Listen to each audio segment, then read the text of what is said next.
यहाँ पर जितने भी आदमी का पूछ लीजिए, किसी को भी रेंडमली किसी से पूछिए कि शौचालय वाला लगभग में मोस्ट ऑफ लोगों को भी फ़ायदा मिला है, लेकिन उसमें 2000 कमीशन बंधा हुआ है, 2000 कमीशन बंधा हुआ है। और वह 2000 कमीशन बंधा हुआ है, ना बेनीपट्टी के प्रखंड प्रमुख को इससे मतलब है, ना हमारे प्रखंड विकास पदाधिकारी को इससे मतलब है, ना हमारे विधायक को मतलब है, ना हमारे मंत्री को मतलब है, ना हमारे किसी नेता को मतलब नहीं है। पब्लिक दे भी रही है। क्यों दे रही है? क्योंकि भाई 2000 देने से कुछ तो आ रहा है। इंदिरा आवास का अगर 5% रुपया अगर कमीशन वीडियो ले रहा है, कोई भी एक्स बजट कोई भी पदाधिकारी ले रहा है, कहीं का भी ले रहा है, हमको बाकी तो फायदा मिल रहा है, पब्लिक यही सोच रही है। तो ये खुला खेल है कि मतलब सबको पता है कि ऐसा पैसा एकदम खुला खेल है, एकदम आपका नाम? खुला खेल है। मोहम्मद ज़ियाउल्लाह, बेनीपट्टी घर हुआ है ना। तो ये आप सवाल पूछे, क्या पूछना है आप? नहीं, यही पूछ रही थी कि क्या ये खुला खेल है कि आपको भी पता है, वो भी कह रहे हैं, ये भी कह रहे हैं, ये भी कह रहे हैं, सब हाँ कह रहे हैं, तो ये सब हो रहा है खुले में।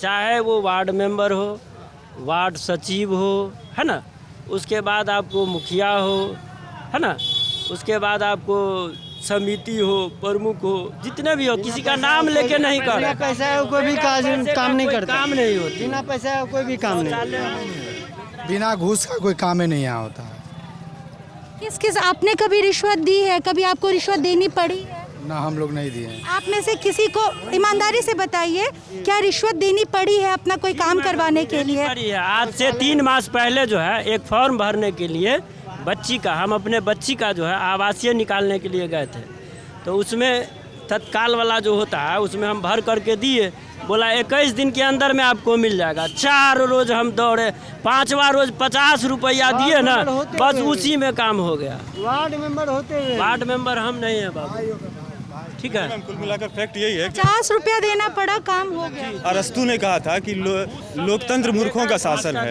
और एक्चुअल में जो लोकतंत्र बचाओ, संविधान बचाओ बात चलती है, लोकतंत्र है ही नहीं, लूटतंत्र है। जिसको जितना लूटना है लोग लूटते हैं और जनता मूर्ख है। जो अरस्तु कही थी कि लोकतंत्र मूर्खों का शासन है, जाहिर सी बात है कि किसी लोगों को जोड़ कर तोड़ कर शासन किया जाता है।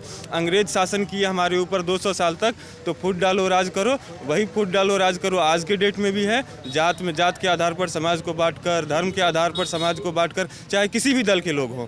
हम लोग किसी भी पार्टी से नहीं हैं, हम राष्ट्रवादी हैं, लेकिन हमारा राष्ट्रवाद स्वतंत्र है। किसी भी पार्टी की विचारधारा से होकर हमारी राष्ट्रवाद नहीं गुजरती है। क्या है राष्ट्रवाद आपकी नज़र में? क्या है राष्ट्रवाद की शुरुआत स्वयं से होती है और राष्ट्र तक जाती है। यदि मेरा पहला राष्ट्रवाद मेरे घर से है कि मेरे घर की जो हित की चीज़ें होंगी उस पर मैं फोकस करूंगा। घर से बाहर निकलते हैं तो समाज, अपना टोला मोहल्ला, गांव, राज्य होते हुए देश तक जाती है।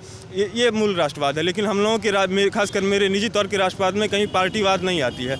लेकिन जो भी पार्टियों की स्थिति है, पार्टी भाई फूट डालो राज करो की नीति है। आप किसी भी क्षेत्र में जाएँ, विधानसभा में जाएँ, तो कहीं हिंदू मोबिलाइजेशन है, कहीं हिंदुओं से बाइट लीजिएगा तो कहिएगा मुसलमानों से खतरा है, मुसलमान कहेंगे हिंदुओं से खतरा है। हिंदू की बात करिएगा तो पासवान कहेंगे कि यादव से खतरा है, यादव कहेंगे ब्राह्मण से खतरा है। तो ये खतरा है कहीं से किसी को नहीं। मेन खतरा ये है कि इन नेताओं ने फूट डालो राज करो की नीति के आधार पर हमको बांट कर रखा है। और ये बिहार की जनता इतनी मुर्दा कौम है जो पिछले 30 साल में 2 नेता नहीं पैदा कर सकी है। लालू यादव और नीतीश कुमार जो भी हैं जात के नाम पर हैं। और इस वर्तमान 2020 विधानसभा की बात करें तो जितने भी नेता हैं, चाहे वो महागठबंधन के तेजस्वी यादव हों, चिराग पासवान हो, जो भी हों, कहीं ना कहीं वो कुछ और बनना चाहते थे। चिराग पासवान अभिनेता बनना चाहते थे, तेजस्वी यादव क्रिकेटर बनना चाहते थे, लेकिन असफल रहे। तो एक पिताजी की बनाई हुई विरासत थी, तो उसमें आकर अब खुद को ला रहे हैं। लेकिन बिहार की जनता ने एक नेता पिछले 30 साल में पैदा नहीं किया है।